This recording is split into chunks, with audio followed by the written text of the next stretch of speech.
Hi everyone, this is Alejandro Cremades, and today we're going to be talking about the things that entrepreneurs should never say to investors.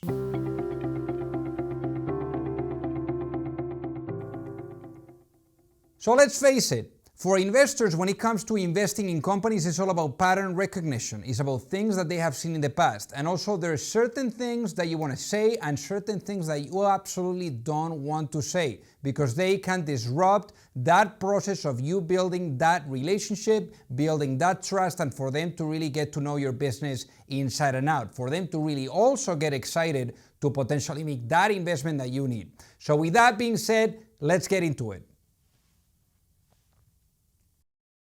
You need to sign an NDA. That's the typical mistake that first-time entrepreneurs would make. And here's the reason why. For exploratory conversations, for getting to know each other, really remember that fundraising is not about adding more friction to the process. Fundraising is all about removing the friction. It's all about addressing the concerns because that's essentially what is separating you and the money. So what you really want to do is wait all the way, perhaps you get to open the kimono to really share the secret sauce until you hit them with an NDA. Just for having initial discussions, exploratory discussions, don't go with an NDA because that's going to show the investor that you are a rookie. Another thing that you certainly don't want to tell the investor is that you have no competition. Let's face it, there's at least 100 other people that have thought about that same idea that you have and people that are executing that same idea in a direct or indirect way.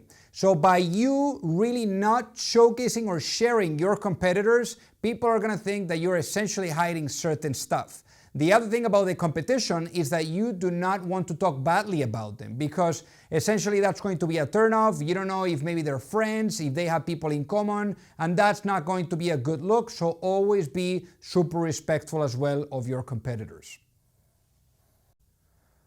We don't really know our unique selling proposition yet. So you not knowing your unique selling proposition essentially is telling that investor that you have not done your homework. You have not talked to your customers. You have not done that quantitative testing, that qualitative testing via your website, via customer calls, prospective customer calls. You want to have done all of that homework so that you can talk about your customers and really break down all the important information of those customers because that's what is going to get the investor excited. So whatever you do, really approach those meetings understanding inside and out who your customers are. We have no weaknesses. That's another thing that you don't want to tell the investors. There's always going to be certain challenges of building your business, and I always find that you want to approach those conversations from coming from a perspective of authenticity, being really authentic, really sharing it the way it is.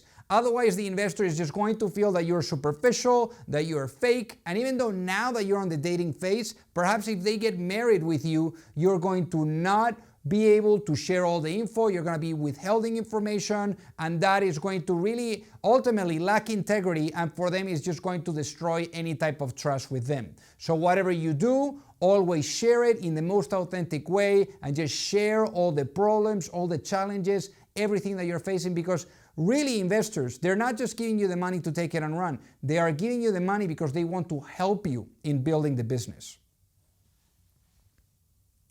This is a sure thing. We can't fail. That's another thing that you don't want to tell investors because here's the thing. The market is always going to go up and down. There's going to be challenges. Your company, it's not going to be a straight line. That doesn't happen in entrepreneurship. There's going to be certain wins, there's going to be certain failures, and it's going to be all about your team and how can your team quickly adapt to whatever is in front of you all. So with that being said, there's always going to be challenges and you cannot showcase this to investors in a way in which is a sure thing. And in many instances, if you're making a promise on returns on an investment being so great, you can actually get into trouble with the Securities and Exchange Commission and they can actually come after you and sue you. So be very careful with what you say here. I don't have an exit strategy yet. That's another mistake, because here's the thing. The investor is giving you the money because eventually you're planning, or they're planning to get a return on their investment. They're not going to give you the money to just have it in there forever. So you need to have an idea of who are those potential players that maybe are going to be acquiring your business. So rather than saying we don't have an exit yet, or even if you don't want to do an exit and you plan on really keeping this business, a good response could be either or. You can say, well, we're really planning on building this for the long run, but player A, player B, and player C would be very interested on a company like ours because of A, B, C, and D. And that's the way you do it. You just outline the reasons why and who are those potential players. And maybe even you can throw some perhaps examples of companies in your domain that have been acquired and some of those multiples to get people excited. We really need the money. Again, that's another thing that you don't want to say, because investors want to invest in winners. Investors don't want to invest in people where they smell that sense of desperation. When you are desperate, the best thing that you can do is just close the computer and go to the gym and disconnect and do something else, because otherwise you're going to disrupt your financing round. So the best thing that you can do here is just always go from a position of strength, and really at the end of the day, the investor knows that you need the money. That's why you're engaging with them, but you do not want to really showcase that fear, that desperation, because that is a turnoff for investors. We know everything. We don't need your help.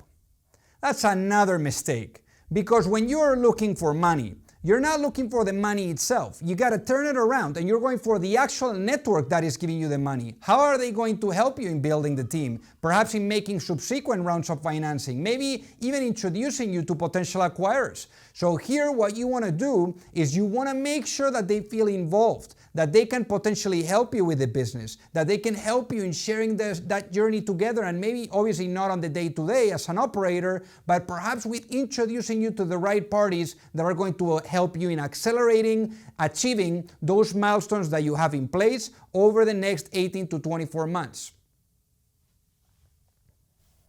I need a big salary. That's another big no-no. When you are starting a company, you are always trying to minimize the cost.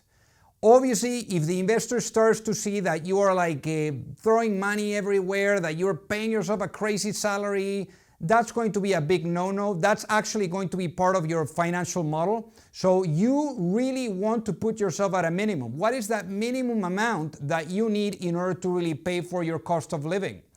There is great posts that have been done by people like Peter Thiel where they talk about minimums, especially, for example, if you're at an early stage, you definitely don't want to go over 120,000. So that's typically the amount. But again, here you want to have that financial model that is outlining absolutely everything. We're going to have a big party. That's another big no-no. When you're closing this round, essentially that's not a milestone. That is a stepping stone, because at that point, the work is when it actually starts. You're receiving that money, and that money is coming with expectations. So the last thing that you want to do is just celebrate, because there's nothing to celebrate yet. You need to really unlock those milestones that you have promised that you were going to do with that money. So that's pretty much it. I hope that you like this video. Make sure that you click the like button. Also, comment below and subscribe to the channel so that you don't miss out on all the new videos that we're rolling out every week. And then also don't forget to check out the fundraising training, which is that training where we help founders all the way from A to C with everything related to fundraising, templates, agreements, live Q&As, community of founders helping each other all over the world. And I think that you'll find tremendous value in it. So thank you so much for watching.